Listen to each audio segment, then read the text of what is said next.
How to analyze the chart. Hello. I'm Tradiology and I hope you're doing well. Please make sure to like this video and subscribe to my channel before watching this lesson. Alright, let's quickly get into today's lesson.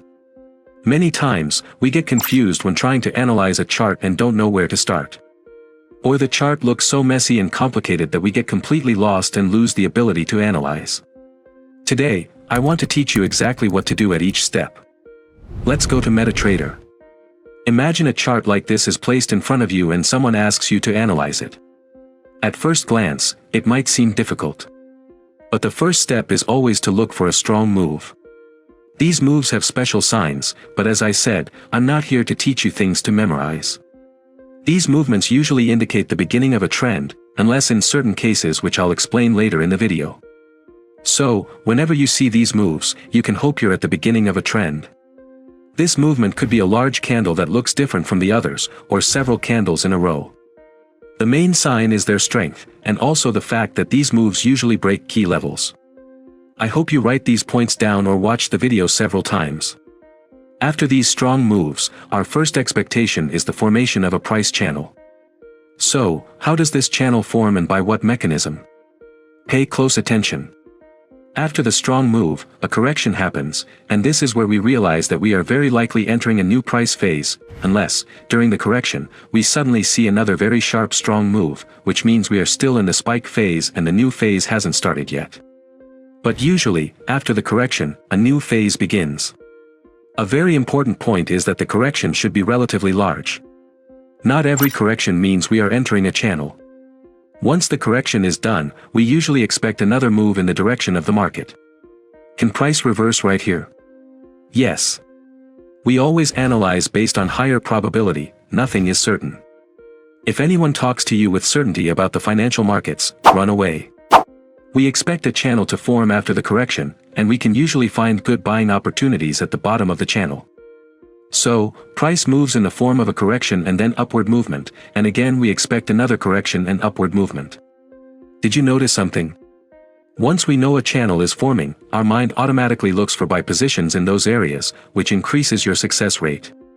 At the very least, you're not looking for sell opportunities in these areas, and that alone increases your chances of success. Once the bottoms are formed, you can draw the channel lines. The price channel moves in the direction of the strong move. The only requirement for drawing the channel correctly is identifying the spike properly and spotting the price bottoms. Does the channel phase last forever? No. At some point, the channel breaks downward, and again, most likely, we enter the next phase. The next phase is the creation of a trading range. Sometimes, after the channel breaks, the price completely reverses and no range forms, like what happens in the MTR setup. But more often, a trading range forms. So these areas are the bottom of the trading range, and entering a sell position right after the channel breaks can put us in trouble, because we're at the bottom of the trading range.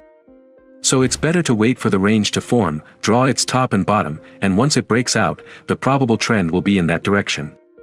Two very important notes. 1. To know whether we've moved from a spike into a channel, check whether a correction has formed. 2. To know whether we've moved from a channel into a trading range, the channel line must be broken. These two are the key signs of phase transitions, and they are extremely important. When the price is in a trading range, we can buy at the bottom and sell at the top. Not just randomly, but after seeing strong candles or trade patterns. When does the trading range phase end? When we see the top or bottom of the range is broken by strong full-body candles. You don't need to predict which side will break, just watch which side breaks, and most likely, a new spike is forming, and a new trend is starting. Now let's look at another example. We see a downward spike. We expect that after a price correction, we enter a downward channel phase. Some say that after the spike, an upward channel is formed and then a downward channel might form. I say no, that's incorrect. That is not an upward channel, it's a trend pattern or a compression, and we're waiting for it to break downward and start the channel phase. As I said, the channel is always in the direction of the spike, not against it. When we enter the channel phase, by drawing its lines, we can take a sell position on the third touch, and this is a good setup for beginners. Later, as you become more advanced, you'll even be able to trade during the first and second corrections, once you've practiced enough and mastered the chart. So when do we enter the trading range phase? When the channel breaks upward, a range is formed, creating buy opportunities at the bottom and sell opportunities at the top, until a clear breakout happens. Sometimes the price goes from a spike directly into a trading range, skipping the channel phase. That's fine. As you practice more, you'll understand these cases clearly. Or sometimes a spike forms, followed by a channel, then the channel breaks upward, and then another spike begins. These are rare, but they do happen, so be prepared for them. But most of the time, we have spike channel trading range. Now look at this chart.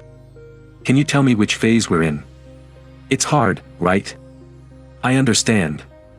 This topic requires a lot of practice.